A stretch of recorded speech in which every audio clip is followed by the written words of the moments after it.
Hello everyone, स्वागत है आपका सिविल रैंक स्टेट पीसीएस में। आज जो हम कवर करने वाले हैं वो है भारत के प्रधानमंत्री के पद के बारे में।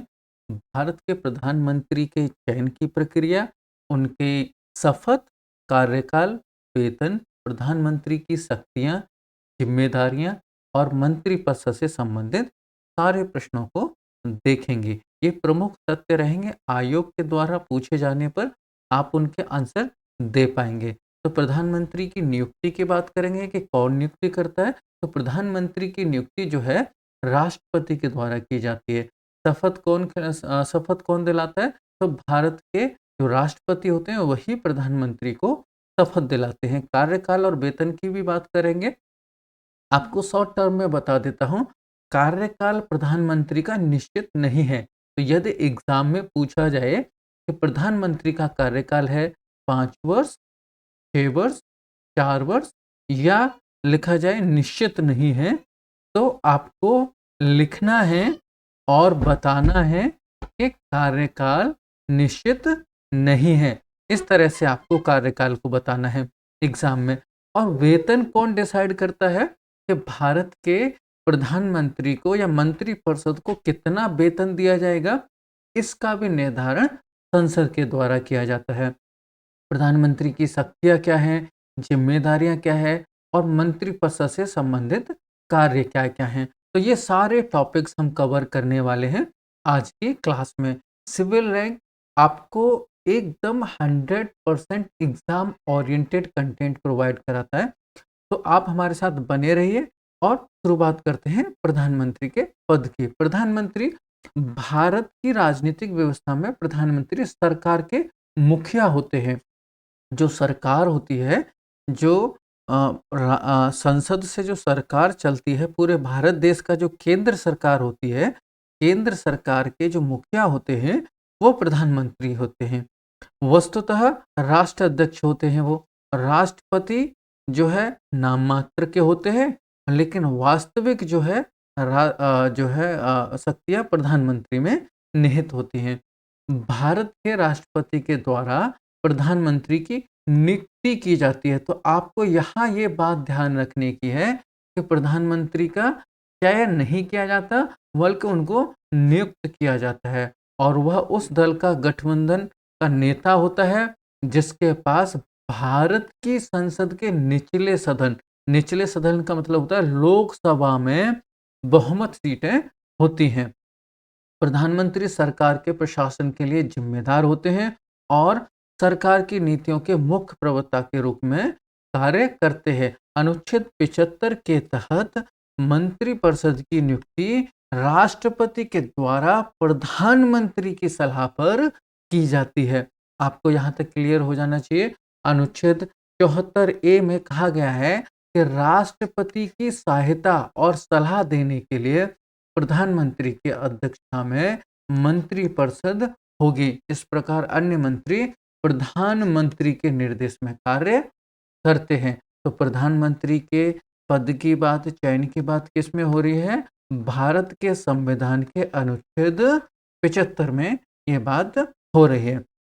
अब बात करते हैं प्रधानमंत्री की नियुक्ति किस तरह से क्या होता है। तो आपको मैंने अभी बताया, प्रधानमंत्री की नियुक्ति भारत के संविधान के अनुच्छेद 75 के अनुसार राष्ट्रपति के द्वारा की जाती है। हालांकि इसका ये अर्थ नहीं है कि राष्ट्रपति किसी भी व्यक्ति को प्रधानमंत्री के रूप में चुन ले, नहीं, किसी को नहीं, जिसका संसद के निचले सदन का मतलब लोकसभा में जिसके बहुमत होता है, या वो दल जिसका बहुमत साबित हो सकता है, उसको अपने विवेक से आमंत्रित करते हैं राष्ट्रपति। राष्ट्रपति आमतौर पर लोकसभा में बहुमत दल के नेता को प्रधानमंत्री नियुक्त करते हैं। ठीक है, यहाँ तक आपको क्लियर होगी।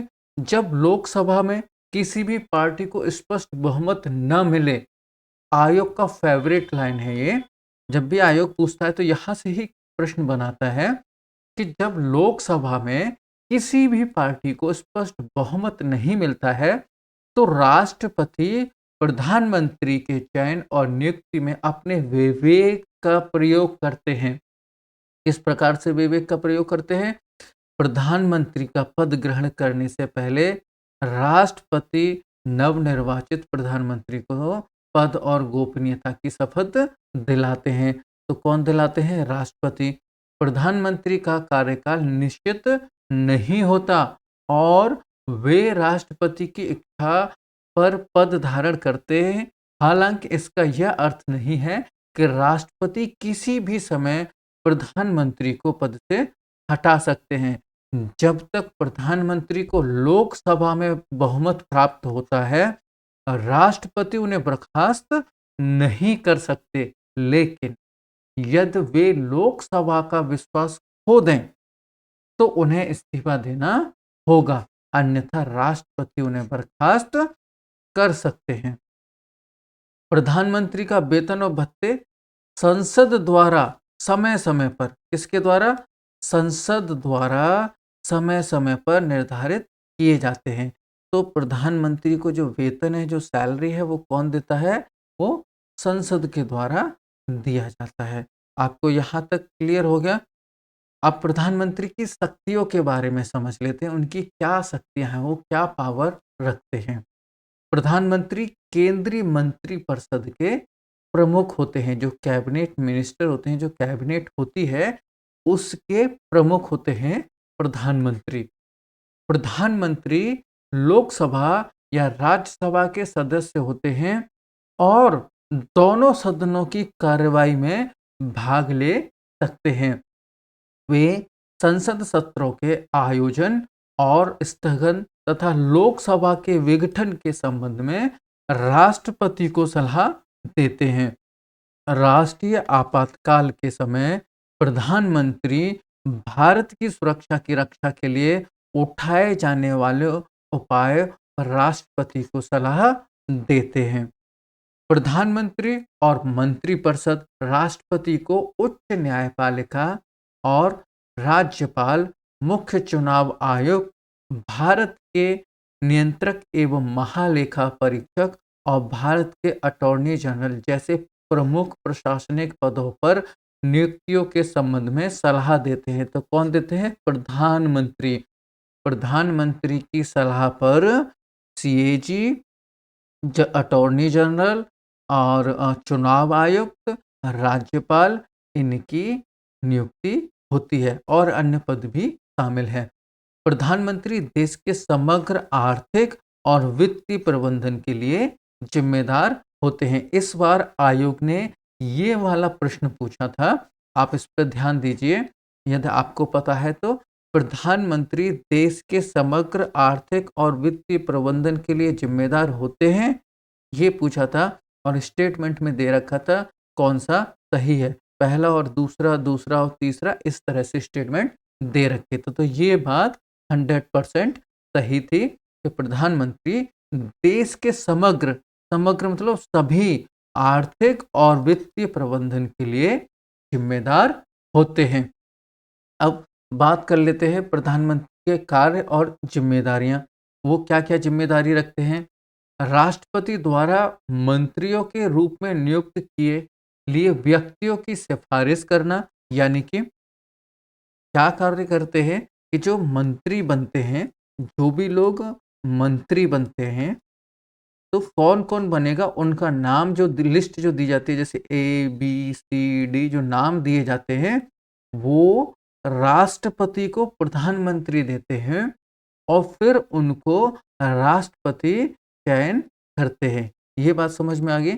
दूसरा समझते हैं, मंत्रियों के बीच के विभागों का आवंटन करते हैं। विभाग का मतलब जैसे एजुकेशन डिपार्टमेंट, जैसे वित्त डिपार्टमेंट, जैसे डिफेंस डिपार्टमेंट होता है ना, जैसे रक्षा मंत्री, गृह मंत्री, कृषि मंत्री, ये जो होते हैं, इनके विभागों का जो आवंटन किया जाता है, वो प्रधानमंत्री की सलाह पर किया जाता है। तो मंत्रियों के बीच विभागों का आवंटन और पुनः आवंटन करना, ये प्रधानमंत्री की जिम्मेदारी है। ये आयोग ने प्रश्न पूछा था।